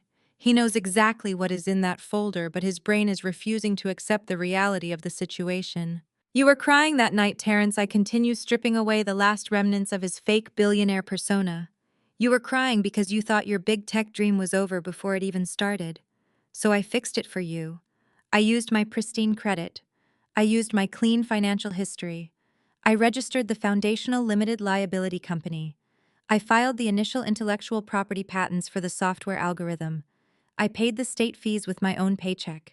And because of your atrocious credit history, the corporate lawyers advised us to list only one managing member on the foundational documents to ensure the applications would clear the background checks. Valerie lets out a quiet, strangled gasp. She finally understands what is happening. You promised me we would transfer the ownership later, I state, watching the color completely drain from my husband's face. You promised me that as soon as the business got off the ground, we would amend the filings and split the equity. But you never got around to it, did you, Terrence? You were too busy playing VIP at expensive clubs. You were too busy buying custom suits and trying to impress venture capitalists. You were too lazy and too arrogant to ever sit down and handle your own corporate paperwork. I tap my finger lightly against the top of the manila folder. Open it, Terrence, I command. Open the folder and read the name of the sole legal owner of the intellectual property that Vanguard Capital is about to value at $50 million. Terrence reaches out with a trembling hand. He flips open the cover of the folder. He stares down at the certified legal documents bearing the official seal of the state. He reads the name printed on the ownership line for the core algorithm and the foundational operating company. It is my name, Chloe, not his. I watch his eyes widen in absolute unadulterated horror. The air completely leaves his lungs. He realizes in that exact devastating moment that he does not own Aura Systems. He realizes he never owned it. For 7 years, he has been pouring all his time, all his energy, and all his stolen money into a company that legally and undeniably belongs entirely to me. He realizes he owns absolutely nothing. Terrence stares at the single sheet of paper like it is written in a language he no longer understands. His hands are trembling so violently that the heavy parchment flutters against the polished mahogany table. He reads the ink over and over again, but the words do not change. The state certification stamp is real. The official filing dates from 7 years ago are real. The name listed as the sole proprietor of the intellectual property, the exclusive owner of the underlying algorithm, and the primary managing member of the limited liability corporation is undeniably mine. The silence in the mediation room becomes thick and heavy. It is the kind of quiet that only happens right before a massive structure completely collapses. I watch the realization physically hollow him out. All the blood leaves his face, his shoulders slump forward, and the arrogant posture he has carried for the last 7 years completely dissolves. He is no longer the untouchable tech visionary. He is just a man who built a castle on land he never bothered to buy. You do not own Aura Systems, Terrence. I say, my voice slicing through the dead silence with icy precision. You never did. You were too busy playing the role of a wealthy founder to ever sit down and handle your own corporate housekeeping. You let me do all the administrative work because you thought it was beneath you. You thought I was just a naive wife managing your tax liabilities. You forgot that I am a professional. I protected the assets. I secured the patents. I own the intellectual property. Terrence shakes his head, his breath coming in short, erratic gasps. No, he whispers, his voice cracking. No, Chloe, you cannot do this to me. That is my code. I pitched the investors. I secured the $50 million valuation. I am the face of the company. You are a mascot, Terrence, I reply, leaning across the table and locking my eyes onto his terrified gaze. You are a salesman wearing a bespoke suit that I paid for. You went out and sold a brilliant idea to a room full of venture capitalists. But in the eyes of the state of Georgia and federal corporate law, you do not own the product you are selling. I do. Terrence looks wildly at his lawyer. Richard Vance is staring down at his legal pad, perfectly still, refusing to intervene. Vance knows there is absolutely no legal maneuver that can undo a 7-year-old certified patent filing, especially not when his client committed wire fraud to fund it. Richard, do something, Terrence begs, grabbing his lawyer's arm. File an injunction. Tell them it was a marital oversight. Tell them she manipulated the paperwork. Do not touch me, Vance snaps, pulling his arm away with obvious disgust. I cannot file an injunction against Reality, Terrence. She owns the company. You lied to me about the origins of your seed money, and you lied to me about your equity. You have completely exposed my firm to your fraudulent claims. I sit back in my chair, interlacing my fingers. You have spent the last 6 months parading around Atlanta, telling everyone who would listen that you were a self-made man, I state, ensuring my voice is loud and clear for the court reporter sitting in the corner. You treated me like I was an embarrassing relic from your past that needed to be discarded before your big press tour. You walked into this courthouse today and offered me $10,000 to quietly walk away from my own life. Terrence is openly weeping now. The panic is completely consuming him. Chloe, please, he sobs, pressing his hands flat against the table. I was wrong. I was stressed by the investors. I let the money get to my head. We can fix this. I will give you 50%. We can split the valuation right now. I will sign whatever you want, just please do not take my company away from me. It is not your company, Terrence. I say, my tone absolutely merciless. You are merely my employee. You are a contractor who used stolen funds to market a product that belongs to me. And considering your recent involvement in marital embezzlement and corporate wire fraud, I have decided that your services are no longer required. I pause, letting the silence stretch out for one agonizing second. As of this morning, Terrence, you are fired. The words detonate in the small room. Terrence lets out a guttural, agonizing wail. The sheer devastation of losing his entire identity, his wealth, his status, and his future in a matter of seconds completely breaks him. He lunges across the mahogany table, his hands scrambling desperately trying to grab the folder out of my reach. "Give it back to me," he screams, his face contorted in a mask of pure hysteria. "That is my life. You cannot steal my life from me." Before Terrence can even reach the center of the table, Richard Vance grabs him by the collar of his suit jacket and violently yanks him backward. Terrence crashes back into his heavy leather chair, knocking the wind out of his lungs. Vance leans over him, pointing a stern, threatening finger directly in his face, warning him not to make another move. Valerie jumps up from her seat, her chair scraping loudly against the floor. She cannot process what is happening. Her brain simply refuses to accept that her golden child has just been stripped of everything. She points a shaking finger at me, her face twisted with absolute hatred. "You are a thief!" Valerie shrieks, her voice echoing off the walls. "You are a lying, manipulative thief! You planned this from the very beginning. You trapped my son into this marriage just so you could steal his genius. Professor Montgomery, you are a man of the law. You must see that she is extorting my son. Have her arrested. Call the police right now and have this woman thrown in jail." Elias Montgomery does not look at Valerie. He does not even acknowledge her hysterical outburst. He simply reaches into the breast pocket of his tailored charcoal suit and pulls out his cell phone. He places the phone gently on the table and rests his hand over it. The quiet, deliberate movement instantly drains the remaining oxygen from the room. Elias turns his piercing, intelligent eyes toward Terrence, who is still gasping for air in his chair. "Your mother seems to misunderstand the severity of your current predicament." Terrence Elias says, his deep voice radiating absolute authority. "She seems to believe that you are the victim of a corporate dispute. Let us clarify the reality of your situation." Elias taps his finger once against the screen of his phone. "Shall I call my partners at Vanguard Capital right now?" Elias asks, tilting his head slightly. "Shall I inform the executive board that their $50 million investment is currently tied to stolen intellectual property? Shall I let them know that the visionary founder they are backing is actually an employee who committed federal wire fraud and laundered money through his family members just to keep the lights on?" Terrence shakes his head wildly, his eyes wide with unadulterated terror. "No," he whispers, begging through his tears. "Please, Professor, no. Do not call them. They will ruin me." Elias leans forward, his expression hardening into something truly terrifying. "If I make that phone call, Terrence, Vanguard Capital will not just pull the valuation. They will trigger an immediate investigation by the Securities and Exchange Commission. The federal government will freeze every bank account attached to your name.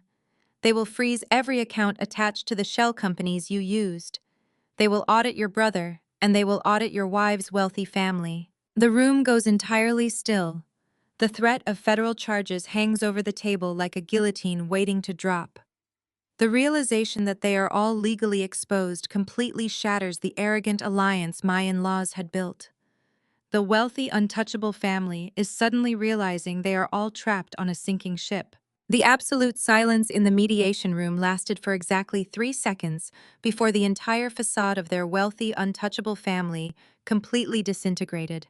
The threat of a federal investigation was the match, and the sheer greed that held them all together was the gasoline.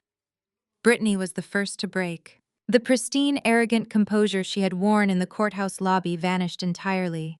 The color drained from her perfectly contoured face, leaving her looking pale and terrified. She looked at Elias Montgomery, and then her eyes darted to the thick red stamped ledger sitting on the mahogany table in front of me. She understood exactly what an audit from the Securities and Exchange Commission would mean. It would not just destroy Terrence. It would tear through her own bank accounts. It would expose the shell companies she had helped set up. It would bring federal agents walking through the front doors of her father's prestigious Buckhead accounting firm. She turned on Terrence with a ferocity that made her husband Malik physically jump backward. "You told us this was untraceable." Brittany shrieked, her voice cracking into a shrill, hysterical pitch that forced Richard Vance to wince and cover his ear. "You swore to us that moving the money through my maiden name would shield it from any marital asset searches. You told us she was just a clueless, tired accountant who would never think to check the routing numbers on those fake marketing invoices. Brittany, shut up! Malik hissed, grabbing his wife by the arm and trying to pull her back. He was sweating profusely, his eyes darting frantically between me, Elias, and the court reporter sitting quietly in the corner of the room. You do not know what you are saying, Brittany. Stop talking right now. I will not stop talking. Malik, Brittany screamed, shoving him away with such violent force that he stumbled into the edge of the conference table. She pointed a trembling manicured finger directly at Terrence, her diamond tennis bracelet flashing aggressively under the harsh fluorescent lights. We let you use my family's private banking contacts to move $80,000 of her money. I personally signed the transfer documents for those fake vendor payments to help you hide those assets from the divorce proceedings. You promised us a 20% return on the venture capital money once the valuation cleared. If the IRS looks into those accounts, my father's firm will be implicated. You lied to us, Terrence. You told us the intellectual property was locked down in a Delaware corporation. Terrence raised his hands desperately, trying to calm her down, from his place slumped against the wall. Brittany, please keep your voice down, he pleaded, his chest heaving with ragged, panicked breaths. We can fix this. We can explain it away as a tax strategy. Just do not say anything else. But the damage was already done, and it was catastrophic. I looked at Elias. The legendary law professor did not even blink. He reached into his tailored suit jacket, pulled out his sleek silver pen, and made a single deliberate note on the legal pad resting in front of him. The scratching of his pen against the paper sounded exceptionally loud in the tense room. Well, Elias said, his voice smooth, conversational, and utterly merciless. I must say, in all my decades of practicing corporate law, I have rarely witnessed such an enthusiastic and comprehensive confession to federal tax evasion, money laundering, and conspiracy to commit wire fraud. And on the official transcribed record of a legal mediation, no less. Brittany froze completely. Her mouth remained open, but no sound came out. She slowly turned her head stiffly like a broken doll and looked at the court reporter.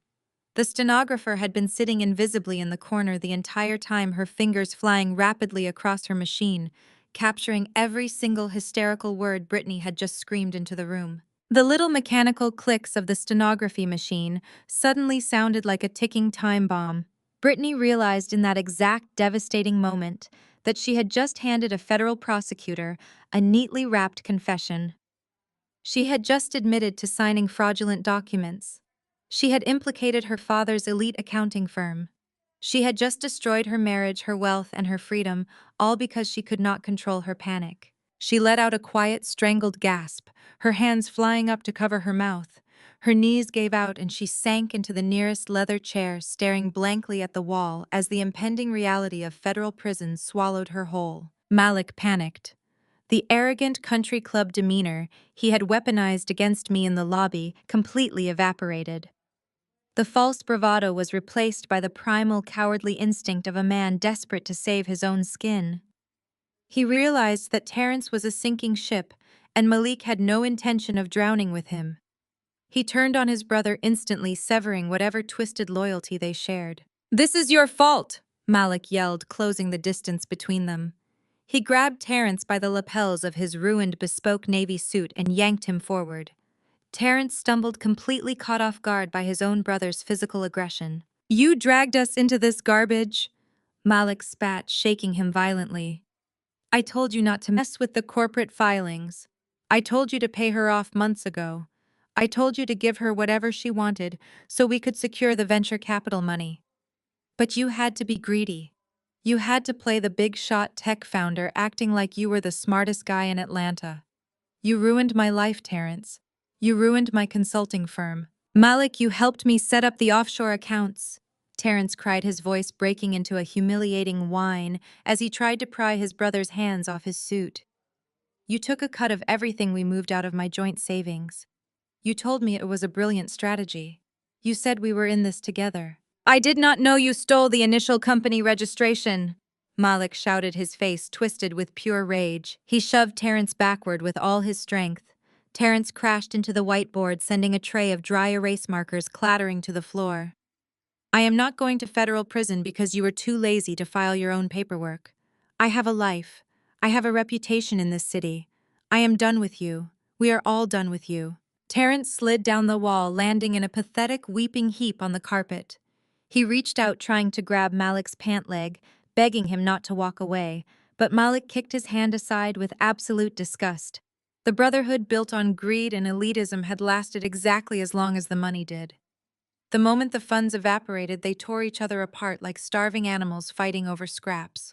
I sat back in my chair watching the entire spectacle unfold. I did not have to raise my voice. I did not have to hurl insults. I simply presented the truth and let their own toxic nature do the heavy lifting. For 7 years, they had treated me like I was unrefined. They told me my blue-collar work ethic was embarrassing.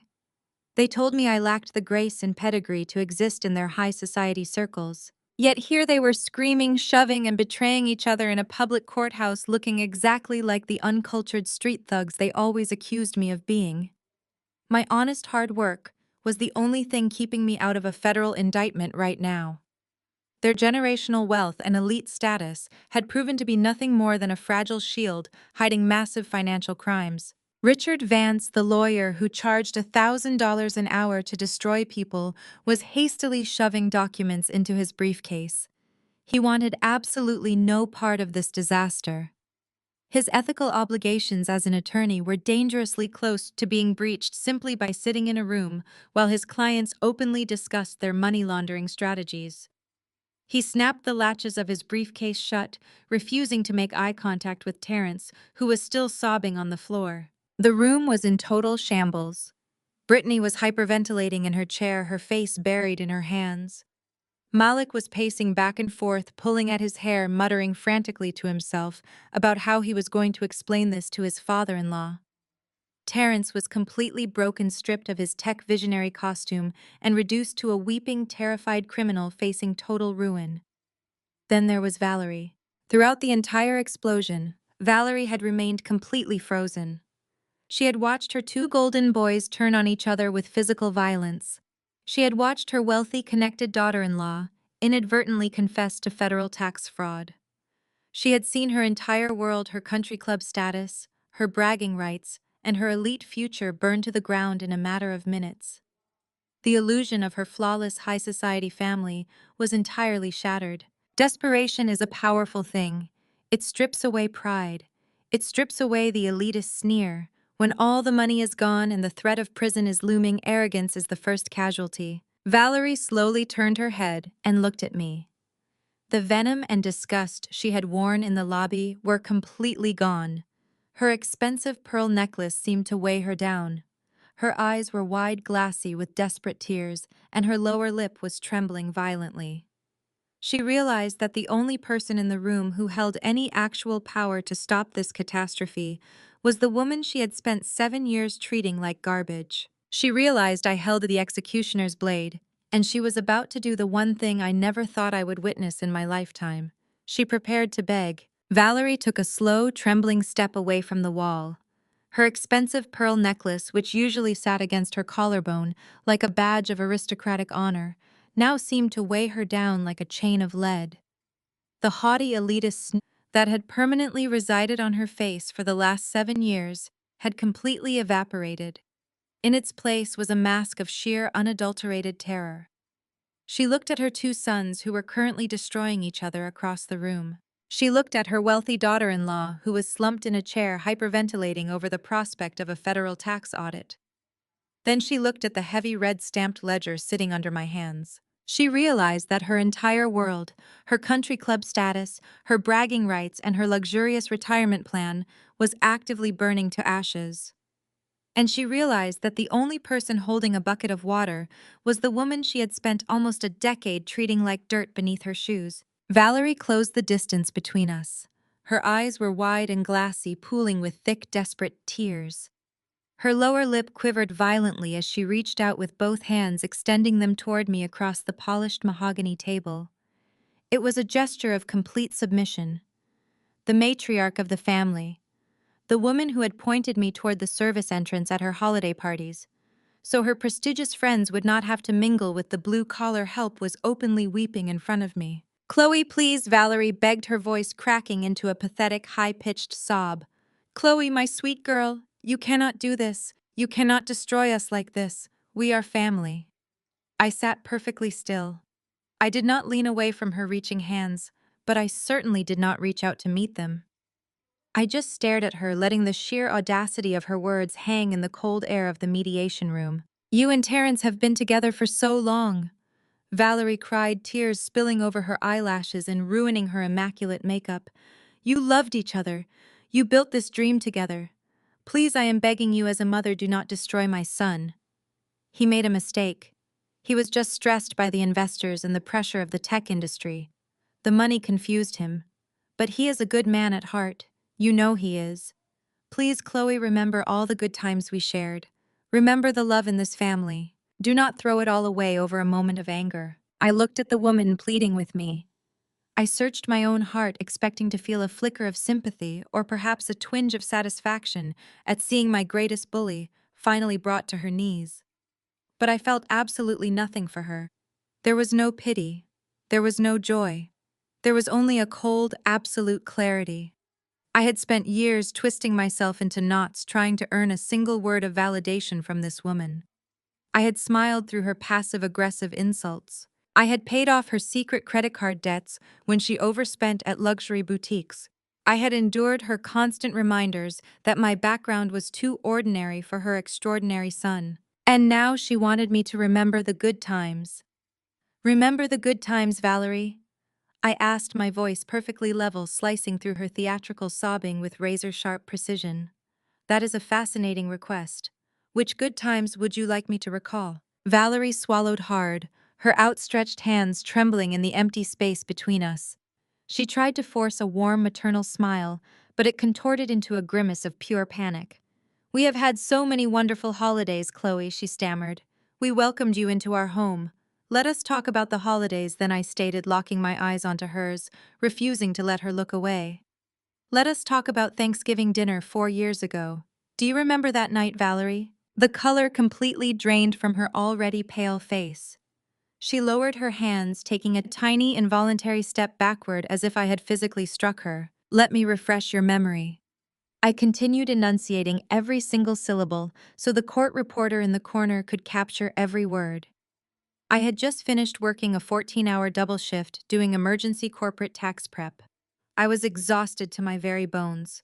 I took those extra shifts just so Terrence could afford to fly to a networking event in Miami because he claimed it was absolutely vital for his app development. I drove straight from my office to your massive house in Buckhead in the pouring, freezing rain. I was carrying 2 sweet potato pies that you explicitly demanded I bake from scratch because store-bought desserts were beneath your standards. Valerie let out a quiet, strangled gasp, shaking her head slightly, as if trying to physically deny the memory I was dragging into the light. When I finally got to your porch, soaked to the skin, holding the food you requested, I looked through the glass of your custom front door. I said, my voice dropping to a dangerous quiet register that demanded the absolute attention of everyone in the room. I saw you standing in the foyer, Valerie. You were holding a glass of wine, laughing with your friends. You looked right at me. You saw me standing in the freezing rain, shivering and exhausted. And you reached out and locked the deadbolt. No, Valerie whispered, covering her mouth with her hand. No, Chloe. I did not mean it like that.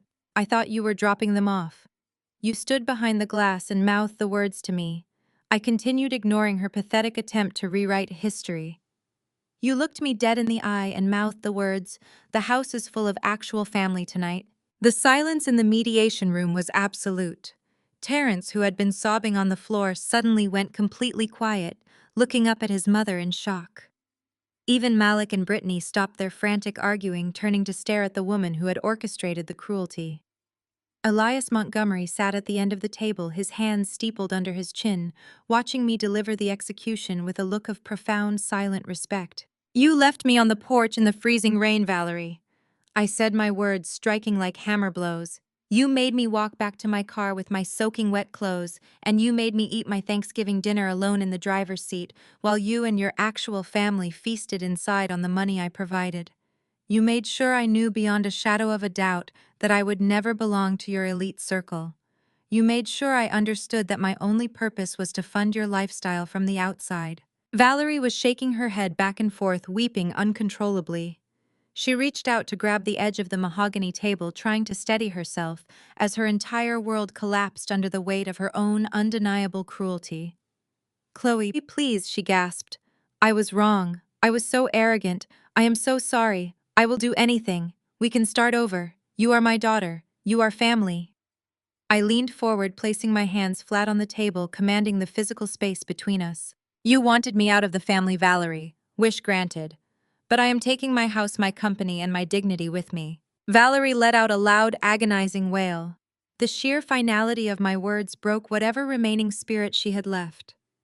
She collapsed into the chair next to Brittany, burying her face in her arms as her tears ruined the expensive silk of her pristine ivory suit. She finally understood that there was no manipulation tactic, no fake apology, and no amount of begging that could save her. The bridge was not just burned, it had been completely eradicated. I turned my attention away from the weeping woman. I dismissed her from my mind, entirely treating her as if she were nothing more than a ghost, haunting a room she no longer belonged in. I shifted my gaze back to the man who had started this entire war. Terrence was still sitting on the carpet, his back pressed against the wall, looking up at me with hollow, terrified eyes. He had watched his mother fail to save him. He had watched his brother and sister-in-law abandon him. He knew that the brilliant law professor sitting at the end of the table was seconds away from making a phone call that would send him to federal prison. He was entirely out of options. I reached into my leather tote bag one last time. I bypassed the red-stamped ledger, bypassing the certified patent filings, and pulled out a fresh, crisp stack of legal documents. I had spent the last 3 months working with top-tier legal consultants in total secrecy, carefully drafting every single clause and stipulation. I did not bring these papers to negotiate. I brought them to dictate the absolute surrender of my arrogant husband. I placed the stack of papers on the polished wood and slid them slowly across the wide expanse of the table. They stopped directly in front of Richard Vance. The high-priced $1,000-an-hour lawyer did not say a word. He picked up the documents, adjusted his silver-rimmed glasses, and began to read. I watched his eyes scan the pages, tracing the meticulous forensic evidence I had attached to the back, verifying the stolen intellectual property and the marital embezzlement. He read the airtight clauses outlining the immediate transfer of control. He read the stipulations that completely stripped his client of every single asset he falsely claimed to own. Vance put the documents down and looked at Terrence. There was no sympathy in the lawyer's eyes. There was only the cold, hard reality of a man calculating how quickly he needed to exit the building to protect his own law firm from the radioactive fallout of this fraudulent divorce. "Here is the final settlement." "Terrence, listen carefully," I said. "You walk away with absolutely nothing. Zero equity in Aura Systems. Zero claim to the marital home which you will vacate tonight. You will assume 100% of the hidden debt you secretly accrued while trying to finance a billionaire lifestyle with money that was never yours. I take full ownership of the company, the house, and the remaining liquid marital assets." Terrence shook his head so violently that tears flew from his face. "No," he sobbed. "Chloe, you cannot do this. That is my company. It is my vision. I built the app. I pitched the investors. You cannot leave me with all the debt. I will be ruined." Richard Vance stood and looked at his client with cold professional detachment. "Sign the settlement, Terrence," he ordered. Terrence stared at him in disbelief. "What are you doing? You are my lawyer.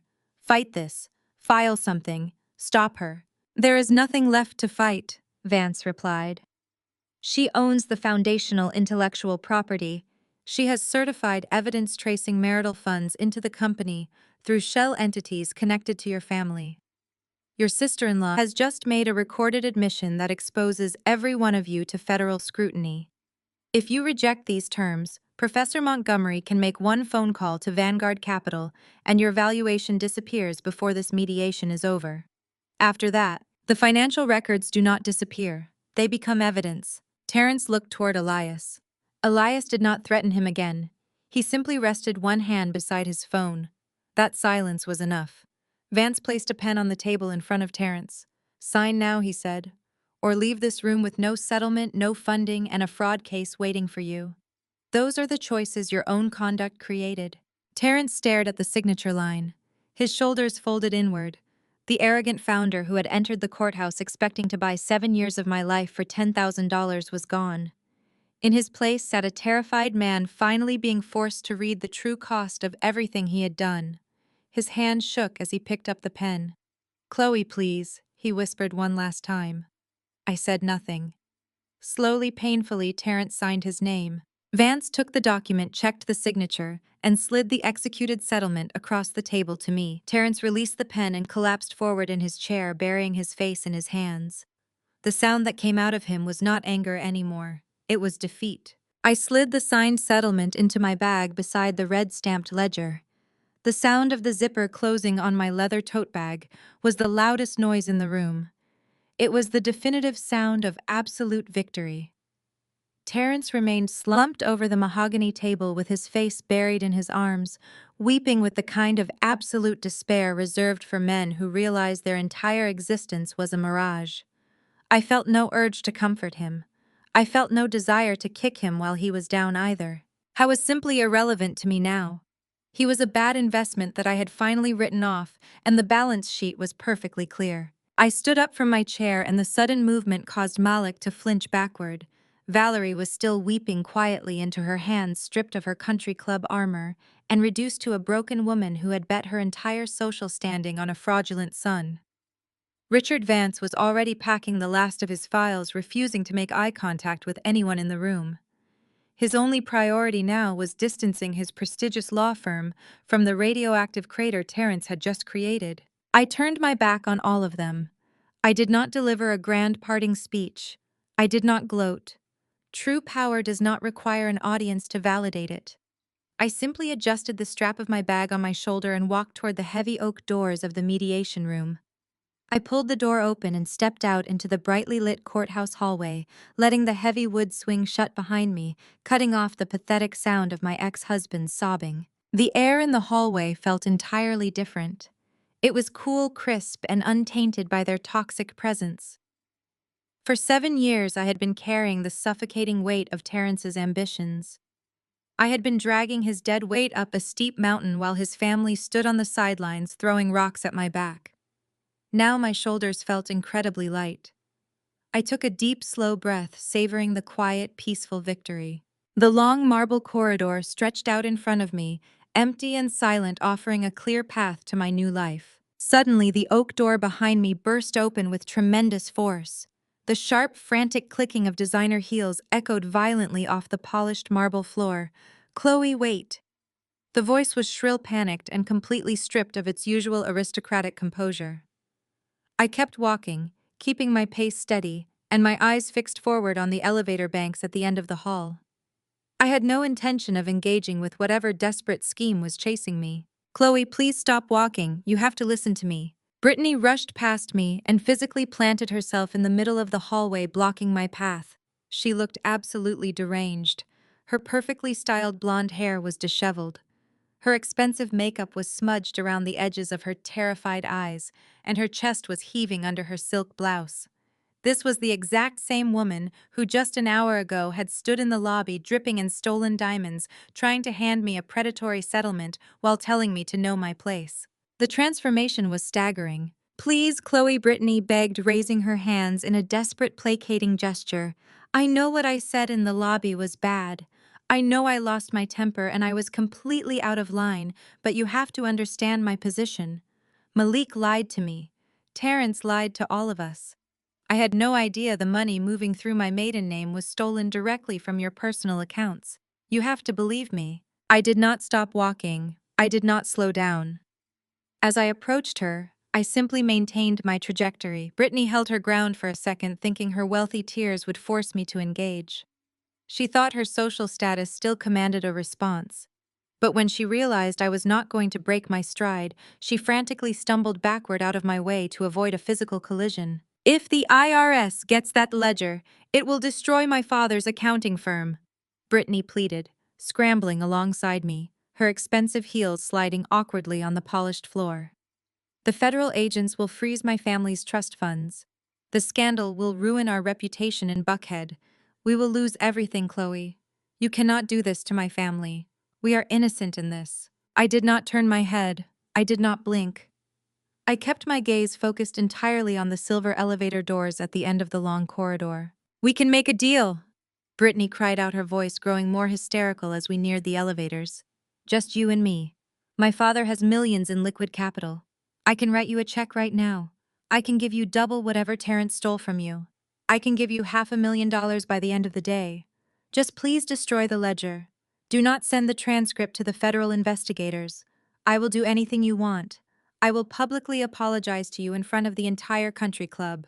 I will make sure Valerie never speaks to you again. Just name your price, Chloe, please." I treated Brittany exactly the way she had treated me for the last 7 years. Like she was completely invisible. Like she was empty space.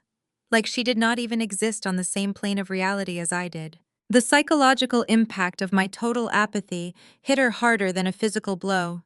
Narcissists and elitists thrive on attention. They feed on emotional reactions, whether it is anger, forgiveness, or hatred.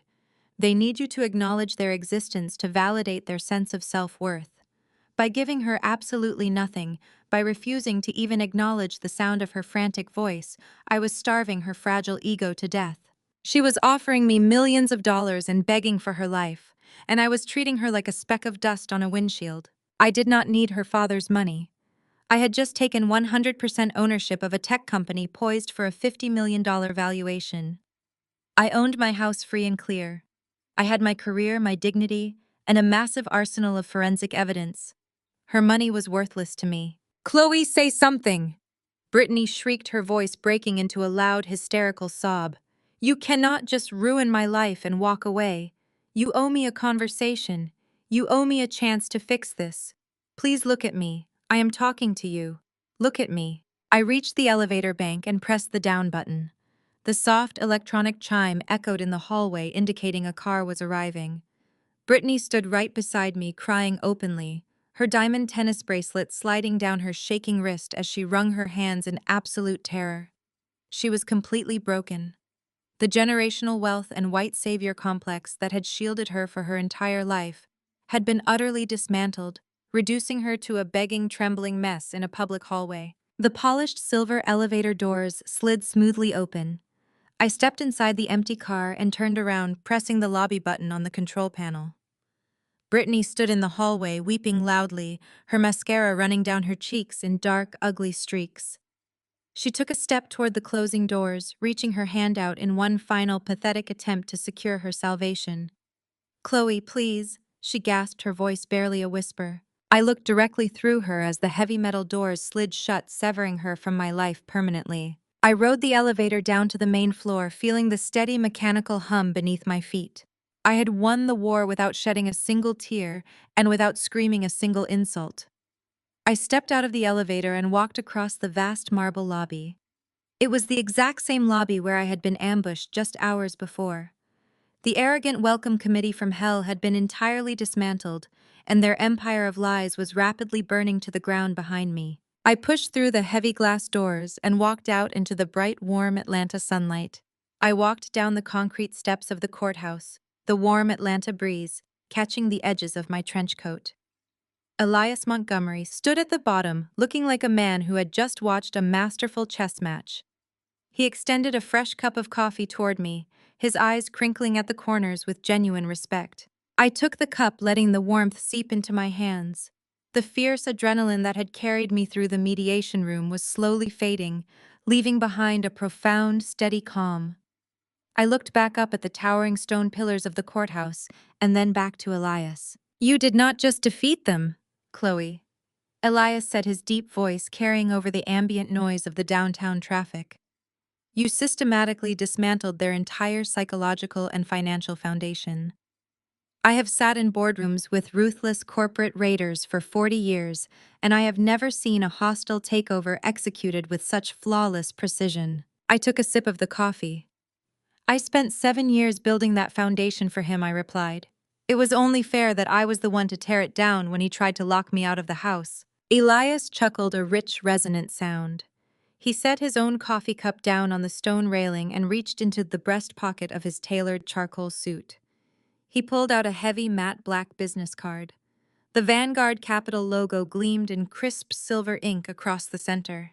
He held it out to me, holding it between his index and middle finger. When Terrence pitched his application to my junior partners, we were genuinely impressed by the algorithm, Elias explained. But venture capital is not just about backing good code, it is about backing capable leadership. We invest in the captain, not just the ship. Terrence was arrogant, sloppy, and entirely too focused on his own celebrity status. We were actually preparing to pull the $50 million valuation entirely until I met you on that airplane today. I looked at the black business card, then up at his sharp, intelligent eyes. Vanguard Capital is still looking for a brilliant CEO to back Elias, said, a proud smile spreading across his face. We need someone who understands structural integrity, someone with the discipline to manage assets and the vision to lead a tech company into the future. He pressed the card into my hand. I think I just found her. I looked down at the silver ink catching the bright Atlanta sunlight. For the first time in 7 years, I was not standing in anyone's shadow. I was not the invisible accountant, working double shifts to fund a man who treated me like a stepping stone. I was the architect of my own destiny. I slid the business card into my pocket and smiled back at him. I will call your office on Monday morning, Elias, I said. Have the contract ready. Flash forward 6 months. I am sitting in the sleek corner office of Aura Systems overlooking the sprawling Atlanta skyline. The walls are floor-to-ceiling glass, bathing the room in natural light. My desk is organized clear of any clutter, and my forensic accounting certifications are framed proudly on the wall behind me. The transition of power was brutal, but entirely necessary. The night of the divorce mediation, I returned to the marital home and watched Terrence pack his belongings into garbage bags. He tried to beg one last time, standing in the foyer, crying about how he had nowhere to go because his bank accounts were officially frozen. I did not say a word. I simply pointed to the front door and locked the deadbolt the second he stepped off the porch, giving him the exact same treatment his mother had given me years ago. I spent the first month at Aura Systems firing every single useless tech bro and yes man Terrence had hired to inflate his ego. I brought in actual talent, competent engineers, and ruthless project managers. I restructured the entire corporate hierarchy, applying the same strict forensic discipline I used to track financial fraud. Vanguard Capital finalized the $50 million valuation, and under my leadership, the company expanded into 3 new markets before the end of the second quarter. A soft chime from the flat-screen television mounted on the lobby wall catches my attention. I pick up a remote and turn up the volume from my desk. The local midday news broadcast is playing.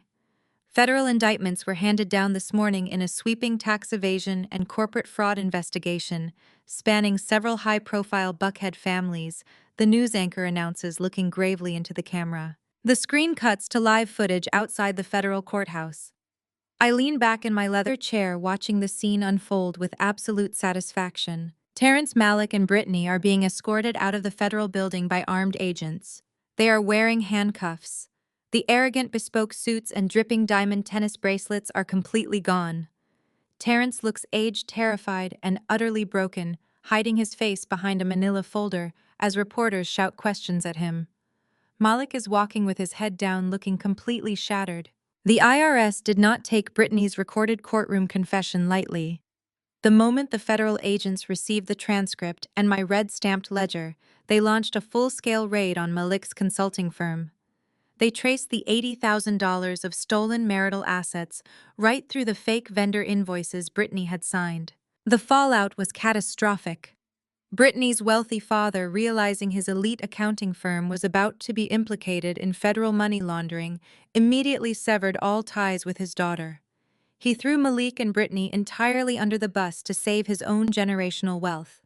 He publicly denounced them cooperating fully with the federal prosecutors to ensure he kept his own hands clean, stripped of her family money and her social shield. Brittany turned on Malik, filing for divorce and attempting to secure a plea deal by testifying against both him and Terrence. The news broadcast shifts to a secondary story outlining the collateral damage. Valerie lost absolutely everything. When the federal government froze Terrence and Malik's assets, the mortgage payments on her massive Buckhead mansion completely stopped. The bank foreclosed on the property in less than 90 days. Without her wealthy sons to fund her luxurious lifestyle, and without her daughter-in-law's old money connections, Valerie was completely exiled from her country club circle. The high society friends she had spent years trying to impress dropped her the moment the scandal hit the local papers. She was forced to move into a tiny, cramped apartment on the outskirts of the city, completely isolated and entirely forgotten by the elite world she worshipped. They built their entire lives on a foundation of greed, arrogance, and the exploitation of others. And exactly as Elias had predicted, the moment that foundation cracked, the entire house collapsed into dust. I pressed the mute button on the remote, letting the television screen flash in silence. I open the bottom drawer of my desk and look at the heavy red stamped ledger sitting safely inside. It is closed and locked. Its job is done. The ghosts of the past have been completely exorcised. My office phone buzzes softly. My executive assistant informs me that my car is waiting downstairs. I close my laptop and grab my coat. I am heading to a private lunch meeting at an upscale restaurant in Midtown. I am not going as an exhausted wife carrying sweet potato pies to a hostile family dinner. I am going as the chief executive officer of a $50 million tech enterprise to meet my lead investor and mentor, Elias Montgomery. I walk out of my office, stepping into the bright, bustling hallway of my company. My employees nod and greet me with genuine professional respect. I push through the heavy glass doors of the building and step out into the warm Atlanta sunlight. I take a deep breath of the crisp, fresh air. I am no longer the discarded wife. I am no longer the quiet target of elitist bullies. I am the master of my own empire, and the view from the top is absolutely spectacular. The greatest lesson from this journey is that your worth is never defined by people who exploit your loyalty. True family does not demand you shrink yourself to protect their fragile egos. When you build your foundation on independence, hard work, and unshakable boundaries, no toxic in-law or arrogant partner can ever tear your house down. Sometimes the most powerful revenge isn't screaming or fighting back. It is walking away in absolute silence and letting their own greed destroy them. You are the sole master of your empire. Have you ever cut off toxic family? Share below and subscribe today.